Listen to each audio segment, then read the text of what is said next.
আসসালামু আলাইকুম এভরিওয়ান। মুদাসসির মম lifestyle channel থেকে আমি হেনা প্রতিদিনের মতো নতুন আরও একটা ব্লগ নিয়ে আপনাদের মাঝে হাজির হলাম। ছোট বাচ্চা নিয়ে সকাল থেকে আমার সংসারে গোছানো কাজকর্ম নিয়েই আজকের ব্লগটা সাজিয়েছি। আশা করি আজকের ব্লগটা আপনাদের খুবই ভালো লাগবে। ভালো লাগলে পুরোটা ব্লগে আপনারা আমার সাথেই থাকবেন। সবাই একটা লাইক দিয়ে ভিডিওটা দেখা শুরু করবেন। ভালো লাগলে পুরোটা ভিডিওতে কিন্তু আপনারা আমার সাথেই থাকবেন। সকালে হালকা নাস্তা করে নিয়েছি। মুদাসসিরের বাবা বাজারে চলে গিয়েছে আর আমি এই তো রুমটা পরিষ্কার করতে চলে আসলাম। আমার এই রুমটায় মুদাসসির যেহেতু সারাদিন খেলাধুলা করে, তো মুদাসসির সারা রুমটার মধ্যে খেলনা অগোছালো করে রাখে। ছোট বাচ্চারা কিন্তু সব সময় খেলাধুলা করে, তারা খেলনা অগোছালো করে রাখে, কিন্তু কি করব, আমার অগোছালো আর গোছানো ছাড়া ঘরদোর দেখতে কিন্তু ভালো লাগে না। আর গোছানো ছাড়া ঘরদোর দেখলে কিন্তু মনটাও ভালো লাগে না। আর তাই সকাল সকাল মুদাসসিরের রুমটা আগে পরিষ্কার করে নিলাম। এই তো দেখতেই পাচ্ছেন খাটের উপর কিন্তু মুদাসসিরের দোলনাটা ঝুলিয়ে দিয়েছে ওর বাবা। এই দোলনাটা বারান্দায় ছিল, তো বারান্দায় যেহেতু এখন বৃষ্টির সিজন, সকালে বিকালে যখন ইচ্ছা বৃষ্টি শুরু হয়ে যায়, তাই ছেলেটা বারান্দায় খেলতেই পারে না। তাই মুদাসসিরের বাবা দোলনাটা ঘরে এই খাটের উপরেই কিন্তু লাগিয়ে দিয়েছে। মুদাসসির এখানেই কিন্তু সারাদিনই খেলাধুলা করে। আর এই তো দেখেন এখানে খেলনা দিয়ে পুরো ঘরটা ভরে রেখেছে। তো আমি এগুলো গুছিয়ে নিলাম এবং পুরো ঘরটা গুছিয়ে ঝাড়ু দিয়ে পরিষ্কার করে নিলাম। আর এই তো দেখেন গোছানোর পর ঘরটার লুক, গোছানো ঘরদুয়ার সবসময় কিন্তু দেখতে ভালো লাগে। আর পরিপাটি ঘরদুয়ারই কিন্তু চোখের আর মনের শান্তি। এই রুমটা মূলত মুদাসসিরেরই। মুদাসসির যেহেতু ছোট, সে আমাদের সাথেই ঘুমায়। আর এইখানে মুদাসসির সারাদিন খেলাধুলা করে, আর কোনো গেস্ট আসলে এই রুমটায় থাকে। মুদাসসির কিন্তু অনেক ভোরবেলা ওঠে, সে উঠে কিন্তু আজকে বারান্দায় খেলাধুলা করছে। তো বারান্দায় যেহেতু আমার কোয়েল পাখি আছে, সেগুলো নিয়ে কিন্তু সে বেশ মজা করছে। তো এইদিকে এই ফাঁকে কিন্তু আমি রুমটা গুছিয়ে পরিষ্কার করে নিলাম। তো রুমটা গুছিয়ে এদিকে দেখলাম মুদাসসির বাবা বাজার থেকে চলে এসেছে। তো বাজার থেকে কী কী এনেছে তাই এখন আপনাদের সাথে শেয়ার করছি। এখানে এই ছিমটার নাম হচ্ছে মুকুলসি, তো এটা ভর্তা খেতে এনেছে। এটার ভর্তা কিন্তু খেতে দুর্দান্ত লাগে। তো যে যেভাবে খায়, অনেকে কিন্তু মাছ দিয়েও রান্না করে খায়। আর এখানে ধনিয়া পাতা, ভেন্ডি, কাঁচামরিচ আর লাউ নিয়ে এসেছে। তো মুদাসসিরের বাবা কিন্তু প্রতিদিনই অল্প করে বাজার করে, যেহেতু বাজারটা আমাদের বাসা থেকে একদম কাছে। আর মুদাসসিরের বাবা টাটকা টাটকা যে কোনো সবজি, মাছ এগুলো কিন্তু টাটকা টাটকাই খেতে পছন্দ করে। সেই দিকের বিবেচনা করে সে প্রতিদিন টাটকা খাবার আনে। তবে আমার একটু ঝামেলা হয়ে যায়, তার কারণ হচ্ছে প্রতিদিন সবজি মাছ এগুলো গুছানো একটু কষ্টদায় হয়ে যায়। আর ছোট বাচ্চা নিয়ে মাছ বাজার, সবজি এগুলা কাটাকাটি কিন্তু আমাকে প্রতিদিনই করতে হয়। যাই হোক, ঘড়ি ধরে কিন্তু আমি কাজগুলো শুরু করে দেই আর ঝটপট করে কিন্তু করে নেই। আর সকাল থেকে কাজগুলো শুরু করলে দেখা যায় যে কাজগুলো তাড়াতাড়ি হয়ে যায়। সংসারে বাকি কাজগুলো করে কিন্তু আমরা দুপুরে গোসল সেরে জোহরের নামাজ আদায় করতে পারি। আর আমরা যেহেতু মুসলিম, নামাজ কিন্তু আমাদের সবার আগে পড়া উচিত। আর সংসার ধর্মও আমাদের পালন করতে হবে, তাই ঝটপট করে কিন্তু আমি এই রান্নাবান্নার কাজগুলো শুরু করে দেই। আর এই তো দেখেন পোনা মাছও এনেছিল, যেটা আমি আগেই ঢেলে নিয়েছি, আপনাদের সাথে দেখানো হয়নি। তো এখানে পোনা মাছ না কাসকি মাছ আমি ঠিক বুঝতে পারছি না। আমার হাজব্যান্ড বলছে এগুলো নাকি পোনা মাছ। তো আমার কাছে মাঝে মাঝে কাসকিও মনে হয়, আবার পোনাও মনে হয়। তো আপনারা কেউ চিনে থাকলে কমেন্টে জানাবেন কিন্তু আপু ও ভাইয়ারা। এই তো রান্নার প্রসেসে চলে আসলাম।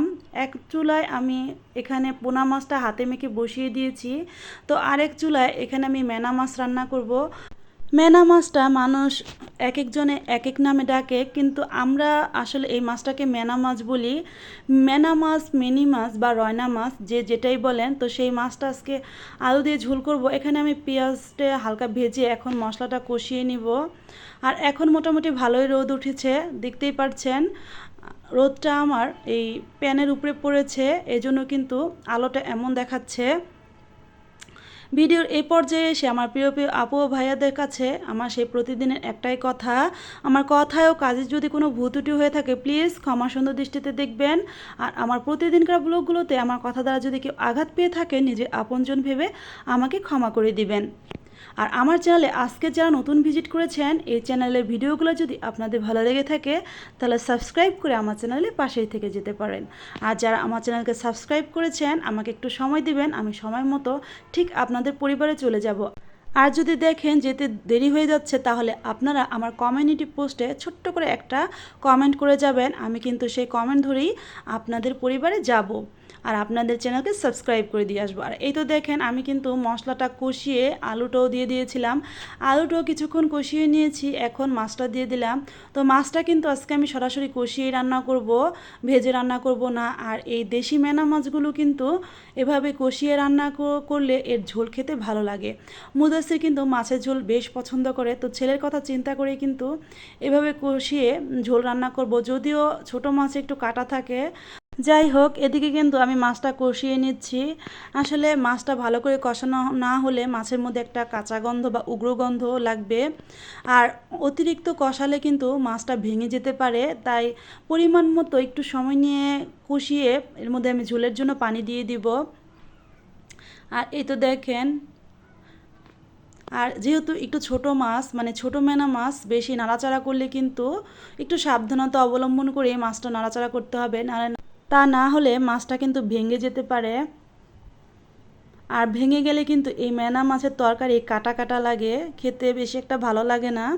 আর এই তো ঝোলের জন্য এখন পানি দিয়ে দিলাম। টাটকা মাছ খাওয়ার কিন্তু মজাই আলাদা। আমার অনেক আপুদের দেখি, বিশেষ করে সুমির সংসার চ্যানেলের আপুকে দেখি, আপুর একটা পুকুর আছে, তো মাছটা ধরে নিয়ে আসে, মাছ ধরে এনে নিয়ে রান্না করে, দেখতে কিন্তু আমার খুব ভালো লাগে। আরও অনেক আপু আছে যারা গ্রামের ভিডিও করে, ওই আপুদেরও দেখিয়ে গ্রামের পুকুর থেকে মাছ ধরে এনে তারপর রান্না করে। আসলে সেটার যে একটা মজা বা খাওয়ার যে একটা স্বাদ আনন্দ তার কিন্তু তুলনাই হয় না। টাটকা মাছ আমার মতে সবাই কিন্তু খেতে পছন্দ করে, কিন্তু আমাদের আসলে যেহেতু আমরা ঢাকায় থাকি সেহেতু কিন্তু পুকুর থেকে ধরে এনে রান্না করা আমাদের পক্ষে সম্ভব হয় না। তাই আমরা ঢাকার মধ্যে যতটা সম্ভব টাটকা কিনে মাছটা রান্না করে খাওয়ার চেষ্টা করি। মুদাসিরের বাবাই আসলে ফ্রিজেরটা তেমন একটা খেতে পছন্দ করে না। আমি আসলে ফ্রিজের মাছ বা পুকুর থেকে ধরে এনে রান্না করা আর বাজার থেকে এনে রান্না করা, আমি কিন্তু সব ধরনের মাছই পছন্দ করি। আসলে আমি তেমন একটা খাবার দাবার বাছি না, কিন্তু আমার হাজব্যান্ড যে কোনো খাবার প্রচুর বাছাবাছি করে। আর দেখবেন যাদের হাজব্যান্ড খাবার নিয়ে একটু বাছাবাছি করে তাদের কিন্তু একটু ঝামেলায় হয়ে যায়। যাই হোক, আমাদের সেভাবে মেনটেন করেই কিন্তু রান্নাবান্নাটা করতে হয় হাজব্যান্ডের পছন্দ অনুযায়ী। আপনাদের সাথে কথা বলতে বলতে এদিকে মাছের ঝোলটাও রান্না করে নিচ্ছি, আর ওদিকে পোনা মাছটাও হয়ে গেছে। তো এই ভিডিওর এ পর্যায়ে এসে আমার প্রিয় প্রিয় আপু ভাইয়াদের কাছে একটা কথা বলি, যারা আমার ভিডিওটা দেখতে দেখতে এই পর্যন্ত চলে এসেছেন কিন্তু একটা লাইক দিতে ভুলে গেছেন, প্লিজ একটা লাইক দিয়ে নেবেন। আপনাদের একটা লাইক আমার কাছে কিন্তু মহামূল্যবান। আর যারা চ্যানেলটিকে সাবস্ক্রাইব করেননি, সবসময় আমার ভিডিও দেখেন, প্লিজ চ্যানেলটাকে সাবস্ক্রাইব করে নেবেন। আর আমার ভিডিও যদি আপনাদের কাছে খুব বেশি ভালো লেগে থাকে তাহলে আপনাদের ফ্রেন্ড সার্কেল বা আপনাদের প্রিয়জনের কাছে কিন্তু আমার ভিডিওটা শেয়ার করে দিতে পারেন। আমার এই ইউটিউব চ্যানেলে দর্শকবৃন্দ ও বন্ধুরা, আপনারা কিন্তু আমার এই ভিডিওগুলো দেখে, আমার রান্নাবান্নার ভিডিও, আমার লাইফস্টাইলের ভিডিওগুলো আপনারা দেখে খুব সুন্দর সুন্দর কমেন্ট করেন। আপনাদের সুন্দর সুন্দর কমেন্ট কিন্তু আমাকে নতুন আরও একটা ভালো কন্টেন্ট তৈরি করার জন্য উৎসাহ প্রদান করে। আর এই তো আমি একটু দেখলাম ঝোলটা যে লবণটা হয়েছে কি না, না দেখলাম যে লবণটা একটু কম হয়েছে, তাই আরেকটু লবণ দিয়ে দিলাম। তরকারির মধ্যে যদি পরিমাণ মতো লবণ না হয় তাহলে কিন্তু তরকারির স্বাদটা তেমন লাগে না। আর এই তো দেখেন, টাটকা মাছের মধ্যে যদি ধনিয়া পাতা না দেওয়া হয় তাহলে আমার কাছে মনে হয় যে তরকারির স্বাদই অসম্পূর্ণ রয়ে যায়। তো আমার মতো কে কে আছেন এমন ধনিয়া পাতা সব তরকারিতে দিতে পছন্দ করেন? বিশেষ করে টাটকা মাছের তরকারিগুলোতে কিন্তু ধনিয়া পাতা না দিলেই হয় না। এই তো আজকে আমাদের দুপুরের খাবার মেনু হচ্ছে, এখানে আমি কাসকি মাছ রান্না করে নিয়েছি, মানে কাসকি মাছের চচ্চড়ি বলেন আর পোনা মাছের চচ্চড়ি বলেন, যেটাই হোক। আর এখানে আমি মেনা মাছ আলু দিয়ে ঝোল করে রান্না করে নিয়েছি। তো আপনাদের সাথে কথা বলতে বলতে কিন্তু আমি ভিডিওর প্রায় শেষ পর্যায়ে চলে এসেছি। আর এদিকে আমার রান্নাও প্রায় শেষ হয়ে গেছে। তো সবাই ভালো থাকবেন, সুস্থ থাকবেন, 5 ওয়াক্ত নামাজ আদায় করবেন, আমাদের জন্য দোয়া করবেন, আমরাও আপনাদের জন্য অনেক অনেক দোয়া করব। আসসালামু আলাইকুম, আল্লাহ হাফিজ।